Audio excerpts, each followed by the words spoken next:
Have you ever had the experience where, no matter how hard you try, some things just don't seem to work out, while other things, even when done casually, turn out surprisingly well? I have a friend like this. He was always determined to deepen his expertise in a particular field, thinking that with daily effort and accumulation, he would become an expert. But the problem was, he was often distracted, lacked focus, and struggled with commitment, which left him feeling confused and frustrated. Why is it that others can stay focused and persistent, while he just can't? It wasn't until a career coach said something that made everything click. You don't need to specialize in one field. Your greatest strength is your ability to quickly gather information, integrate resources, and connect people. Trying to become an expert is going against your natural temperament. Indeed, he is naturally sociable, able to efficiently mobilize scattered information and connections. This ability is clear to everyone around him, but he himself didn't recognize it. We are often taught to persevere, overcome our weaknesses, and become experts in a particular field. But if someone's temperament doesn't lend itself to this, even the greatest effort can cause them to miss out on what truly suits them. Only by aligning with one's natural temperament can one move forward effortlessly. Today, let's talk about how to align with your natural temperament. What does it mean to align with your temperament? Temperament refers to a person's inherent, unique traits that are largely determined by their nervous system's activity. It's a biological characteristic that we are born with and largely unaffected by later experiences. In other words, our temperament is mainly shaped by our genetics, making us naturally different from one another. For instance, some people are naturally more active, while others are naturally more calm. These differences, stemming from our temperaments, generally remain with us throughout life. As Tao Yuan Ming wrote in his Return to the Garden, Gui Ku Lai Shi Ci, nature is inherent, not something we can force. Simply put, it's very difficult to live a fulfilling life when we go against our natural temperament. Temperament differences mean that people adapt to the same situations in varying ways. For example, research shows that extroverts, due to their higher levels of coping and collaboration skills, are often better suited to high-pressure environments. But for introverts, pressure amplifies their anxiety, making it harder for them to perform well. It's easy to confuse temperament with talent or character. Temperament, talent or character. Talent refers to a person's natural strengths. Temperament, however, encompasses a wider range of qualities. It includes both strengths and weaknesses. For example, a highly sensitive person might have the gift of empathy, but also the disadvantage of being more easily affected by others' emotions. Character, on the other hand, refers to the personality traits we develop over time, shaped by social expectations.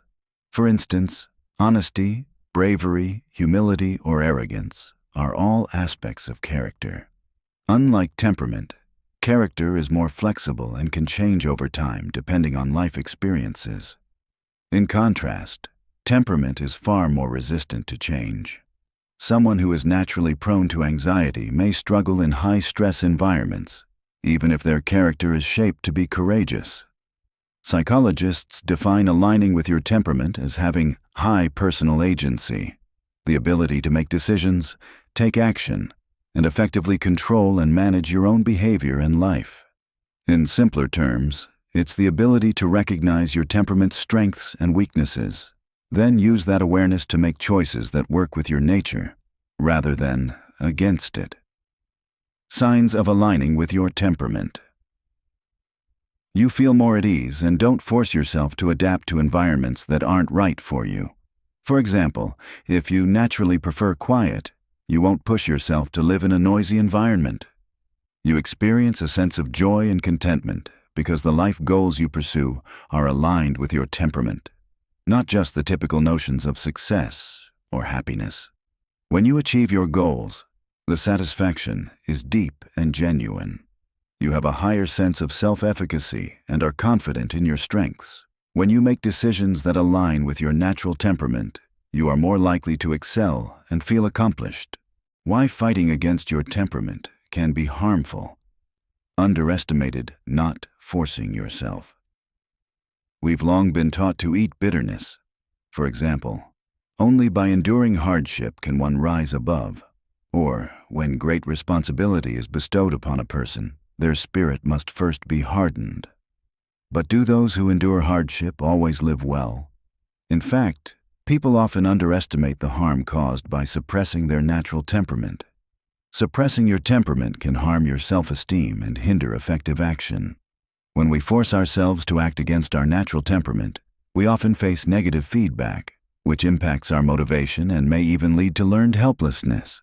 This ongoing cycle of frustration and inaction can cause us to doubt ourselves, ultimately resulting in low self-esteem. Focusing solely on weaknesses. Pushing yourself to overcome weaknesses can lead to a series of negative physical and mental outcomes.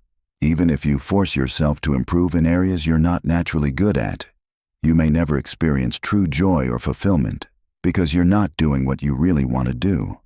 This long-term negative emotional state can even affect your physical health. What benefits does aligning with your temperament bring? Aligning with your temperament can turn what seems like a flaw into your strongest asset. For example, we often think that people trust experts in a particular field. However, studies have shown that clients are more willing to pay a premium to generalist CEOs than specialized ones. If you're a generalist but struggle to fit into a job that requires single-minded focus, maybe you could explore roles that require a broader skill set, such as marketing, project management, or entrepreneurship. This way, your divergent thinking could become a source of innovation, and your wide-ranging interests can offer multiple perspectives. What once caused you pain might become your greatest strength by simply changing the path. Aligning with your temperament can also make you healthier and smarter. Studies have shown that people who feel more comfortable and happy have more of the proteins needed for mitochondrial energy conversion in their brains. These people are not only less likely to develop diseases like Alzheimer's, but also experience slower cognitive decline and potentially longer lifespans. Another study that tracked employees for 3 months found that greater happiness led to fewer sick days. When you feel happier, you naturally work harder. According to a recent study from Warwick University, happiness boosts work efficiency by about 12%. There's a saying that people are unattractive in environments that don't suit them. Conversely, once you enter an environment that fits your temperament, even an ordinary person can shine. How to find and align with your temperament. Tip 1. See and accept your own temperament. The first step to aligning with your temperament is to recognize and accept it. Ask yourself these questions. What kind of person am I really? Do I enjoy socializing, or do I recharge by being alone? Do I excel at logical analysis, or do I prefer creative expression?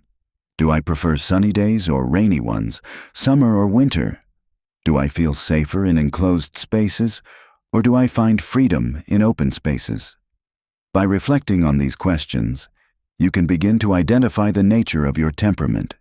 From there, you can dig deeper to discover your unique strengths. What are my hobbies and skills? Have I ever excelled at something more than most people? What would I do if I didn't have to worry about other practical factors? Do I have a niche skill that only I can do, even if it doesn't seem useful right now? Temperament has no inherent good or bad qualities. Everyone has strengths in different areas. For example, 3-minute enthusiasm might actually be multiple potentials, and emotional fragility could be a gift for empathy. Remember, the world isn't one-sided. By accepting all aspects of yourself, you can embrace the gifts that life has given you. Tip 2. Create a comfort zone that matches your temperament. The personality-environment interaction theory suggests that our behavior and happiness depend on the interaction between our personality traits and the environment. We can only truly thrive in environments that align with our strengths, and when we do, we feel deeply fulfilled. When considering career options, think about whether the work aligns with your strengths. Do you genuinely like the job? And can it provide a continuous sense of accomplishment? The work environment is also a crucial factor. Consider whether you can fully accept the office atmosphere. Evaluate all these factors to make a decision that best fits your needs. Even in a restrictive environment, try to incorporate small elements into your daily life that bring you joy. Adding a little decorative item or a cozy pillow can make a huge difference. Even in challenging situations, finding moments that align with your temperament can provide comfort and strength. Tip 3. Find your own niche. A niche refers to the place where a creature thrives, and for people, it refers to environments where we can relax and express ourselves in the most natural way. While we can't always control the larger societal environment, we can create a niche of our own, a space where we can recover and recharge according to our natural temperament. For someone who loves staying at home, creating a personalized space can be an ideal niche. For someone who thrives in nature, spending time outdoors can be rejuvenating. Brian Little, a personality psychologist, mentioned in his book Free to Be that after intense academic work, he would retreat to a quiet restroom to think and recover. A simple but powerful niche. Tip 4. If it's really not working, give yourself a break. If you realize that your work brings you consistent discomfort, ask yourself, is it the content of the work that's causing this, or is it the communication style of colleagues or leadership that adds extra pressure? Once you identify the cause, ask yourself, if external conditions can't be changed, do I really have to endure the pain? Pain is often a signal from our body and mind, asking for change. If it really doesn't work, give yourself permission to step back. Especially in team settings, if you realize you're not suited for a role, don't hesitate to suggest an alternative. If social interactions are draining, consider focusing on technical tasks. You don't have to face everything alone. Finally, to all those still struggling in life, you've worked hard and you deserve all the beauty life has to offer. You also deserve a less painful, more fulfilling path to that beauty. Align with your true self and let go of the struggle. May we all find a comfortable life journey